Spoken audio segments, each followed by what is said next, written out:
She was transfixed by her own image once more. The hour was deeply advanced. It was that type of late where the usual commotion of the day recedes, leaving a silence so heavy that your internal reflections echo back with an unnerving volume.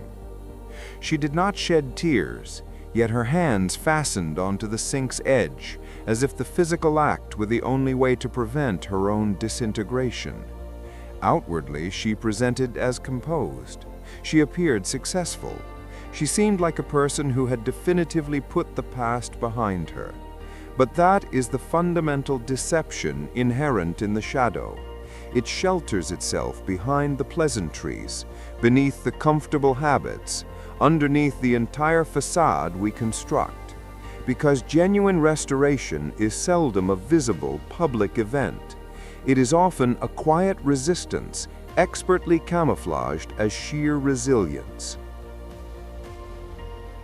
This is the subtle commencement for most individuals, not with a burst of insight, but with a quiet fracture, a gentle unbinding, a persistent query that simply refuses to be silenced, a private voice that murmurs, "What if the core challenge is not external?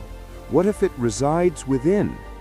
This is the initial summons to shadow work.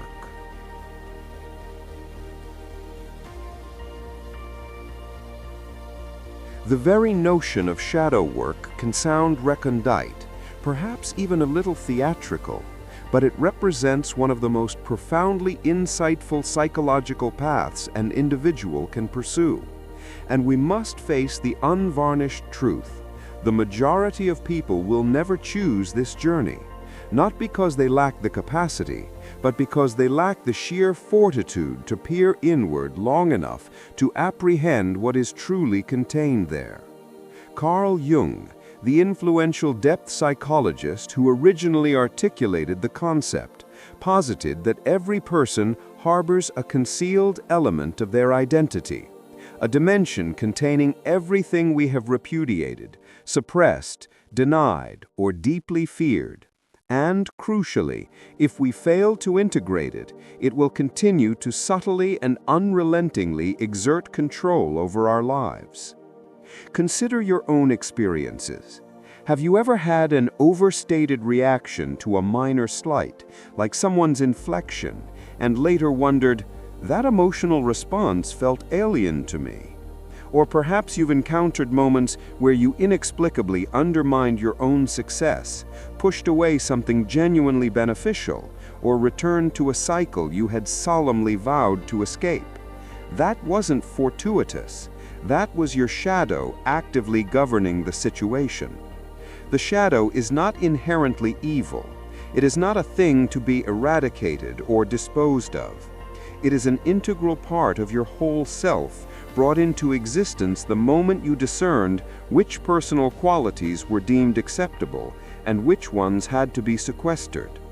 From childhood, we received instructions, both implicit and explicit. Don't exhibit that sadness. Don't express too much excitement. Restrain your opinions. Be good. Be compliant. Be silent.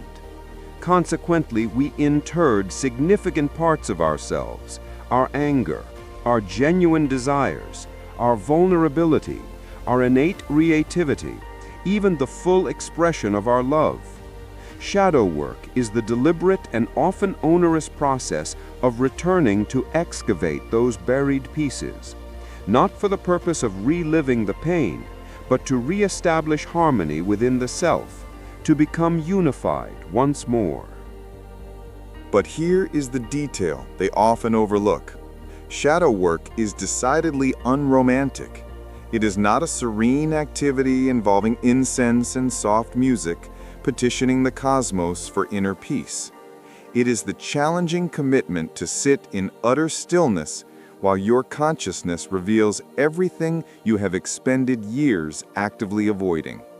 And yet, this is the precise threshold where autonomy begins. Because until you can recognize your shadow, you cannot prevent it from perpetually directing your actions.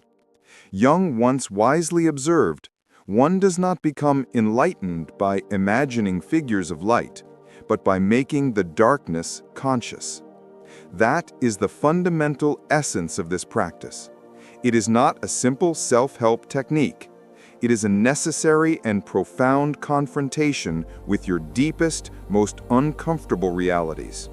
So, what is the practical starting point? The initial maneuver is simply recognition. Not complicated, not shrouded in mystery, just brutally and uncompromisingly honest self-awareness. Start by noting your sensitivities. Every time you react excessively to a person or circumstance, inquire, what deep-seated part of my identity is feeling menaced right now? Go beyond the surface ego. Ask about your core self-worth, your identity, your fundamental place in the world. Record these observations, not to find immediate solutions, but to achieve undistorted clarity. Because the shadow does not dwell in your list of daily obligations. It resides in the recurrent emotional patterns that you have consistently refused to process. Next, adopt radical sincerity with yourself. We all construct convenient fictions to feel secure. I am always the one wronged. I am completely self-sufficient. I am perfectly adjusted. Shadow work demands, who would I be if I were to release this entrenched narrative? This question is profoundly disquieting because our identities are frequently built upon our past emotional injuries. To relinquish the defining story is to let go of the person we currently believe ourselves to be. Finally, directly address your projections. Jung believed that what we often despise or criticize in others is precisely what we are unwilling to see reflected in ourselves. That sudden flash of envy, hostility, or irritation, it is not always entirely centered on the other person. They function as powerful mirrors. Shadow work is about observing those specific moments and asking, with genuine curiosity, what element of this reaction is speaking about me? Here lies the fundamental paradox. The shadow does not solely represent the negative. It also contains the dormant potential, the golden shadow, the inherent brilliance, the raw talent, the untapped power, and the unexpressed love that we have discarded because the external world deemed it too vast or threatening. Therefore, shadow work is not merely mining for trauma. It is equally about reclaiming your own hidden brilliance, the aspect of you that was never fundamentally shattered, only carefully interred. You should never feel compelled to undertake this significant work in permanent isolation. While you must initiate the process alone, the further you delve, the more critical it becomes to have someone who can provide a safe and non-judgmental space, a licensed therapist, a specialized coach, a trusted and empathetic friend. You will inevitably revisit the same deep wounds over time, but each return will be characterized by greater understanding, stronger resolve, and deeper self-compassion. And you will start to observe profound, subtle shifts. You'll naturally pause before impulsively reacting. You will articulate your genuine feelings, even when it requires vulnerability. You will stop abandoning your own needs solely to garner external acceptance. You will perceive the masks, and you will consciously determine whether you wish to wear them any longer.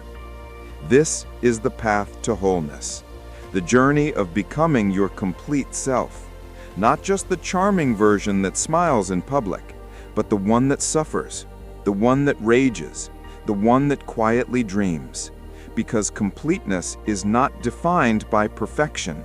Completeness is truth. And truth, regardless of how challenging or obscure, is the only key to your ultimate emancipation.